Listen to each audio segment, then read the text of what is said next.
Friends, hello everyone, welcome back to Sri Vaishyas vegetarian. ఈరోజు మన వీడియోలో నిమ్మకాయలతో ఏం చేసుకోవచ్చు అండ్ ఎండిపోయిన నిమ్మకాయల్ని ఎలా యూజ్ చేసుకోవచ్చు, నిమ్మకాయ రసాన్ని ఎలా యూజ్ చేసుకోవచ్చు, నిమ్మకాయ తొక్కుల్ని ఎలా యూజ్ చేసుకోవచ్చు అనేది చూసేద్దాం.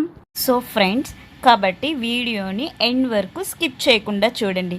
మీరు ఏమాత్రం స్కిప్ చేసినా ఏదో ఒక పాయింట్ మీరు మిస్ అయిపోతారు. సో వీడియోని స్కిప్ చేయకుండా చివరి వరకు చూడండి. సో వీడియోలోకి వెళ్ళిపోదాం. మనకి ఇళ్ళల్లో జనరల్గా నిమ్మకాయలు ఎండిపోతూ ఉంటాయి కదండి. అలా ఎండిపోయినప్పుడు నీళ్ళల్లో వేసేసి ఉంచేస్తే ఒక గంట ఉంచితే మీకు ఆటోమేటిక్గా చూడండి ఇవి ఆల్రెడీ ఎండిపోయినాయి. ఇట్లా ఒత్తితే చూడండి ఎంత మెత్తగా ఉన్నాయంటే చాలా మెత్తగా ఉన్నాయి అనమాట. ఇప్పుడు వీటిలో రసం తీసి మనం స్టోర్ చేసి పెట్టుకోవచ్చు అనమాట. ఇప్పుడు ఆ నిమ్మకాయలు, ఆ ఎండిపోయిన నిమ్మకాయలన్నీ కూడా కట్ చేసుకొని రసం తీసేసుకుందాము.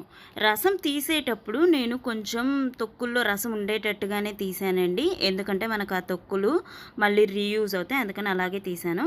ఇప్పుడు చూడండి, ఆ తొక్కులన్నీ కూడా మనం ఏం చేయొచ్చు అంటే చిన్న చిన్న పీసెస్గా కట్ చేసుకొని అందులో కొంచెం సోడా, ఉప్పు, వాటర్ అన్నీ వేసుకొని గ్రైండ్ చేసుకొని వచ్చిన జ్యూస్ని మనం స్ప్రే బాటిల్లో స్టోర్ చేసుకుంటే మన డిషెస్ క్లీన్కి అండ్ షింక్స్ క్లీన్కి యూజ్ చేసుకోవచ్చు అనమాట. అందుకని రసం ఉండేలాగే తీసుకోవాలి. నెక్స్ట్, నిమ్మరసాన్ని మొత్తాన్ని కూడా ఎప్పుడు ప్లాస్టిక్ బాటిల్లోనే స్టోర్ చేసుకోండి. అండ్ ఇప్పుడు మనం ఆ చెక్కలు మొత్తాన్ని కూడా కట్ చేసి పెట్టేసుకున్నాము. ఇప్పుడు వాటిని నీట్గా గ్రైండ్ చేసుకుందాం.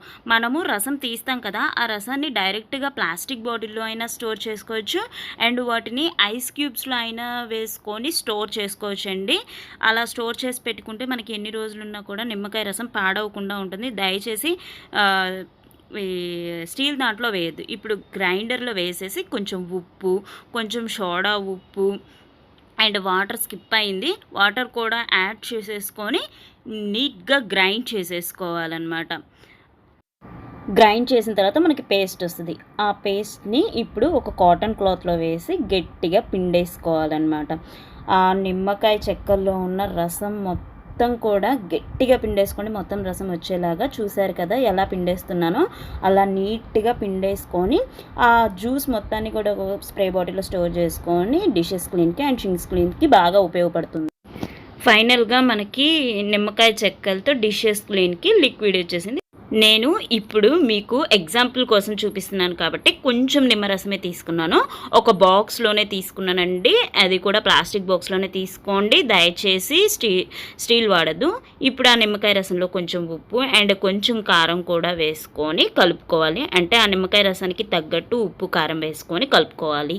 అండ్ తర్వాత నేను ముందుగానే కొన్ని పచ్చిమిర్చి కడిగి ఆరబెట్టుకున్నానండి.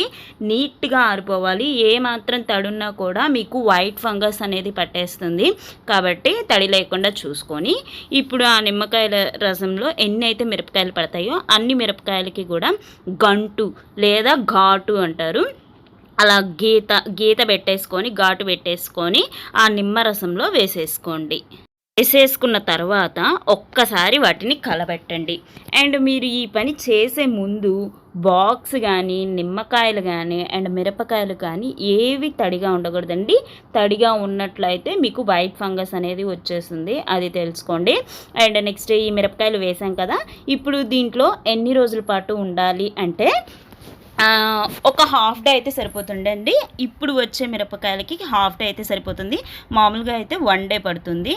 అండ్ నెక్స్ట్, ఇలాగే సేమ్ మీరు నిమ్మకాయ ఊరగాయ పచ్చడి ఉంటుంది కదండి, అందులో కూడా వేసుకొని సేమ్ ఇదే ప్రాసెస్లో మిరపకాయలు కడిగేసుకోవడం, ఘాటు పెట్టేసుకొని అందులో వేసేసుకొని 1 డే తర్వాత కనుక మీరు చూస్తే ఆటోమేటిక్గా మిర్చి అనేవి గ్రీన్ కలర్ నుంచి ఎల్లో కలర్కి టర్న్ అవుతాయి అన్నమాట.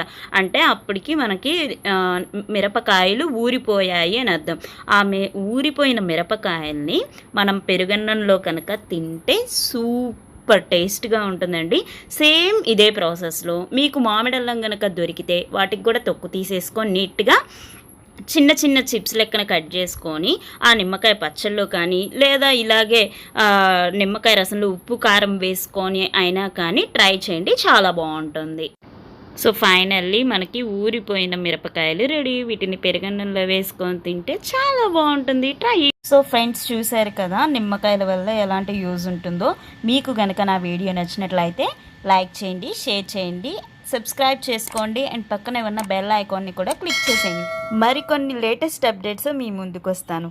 Thanks for watching. This is signing out by Manisha. జై హింద్.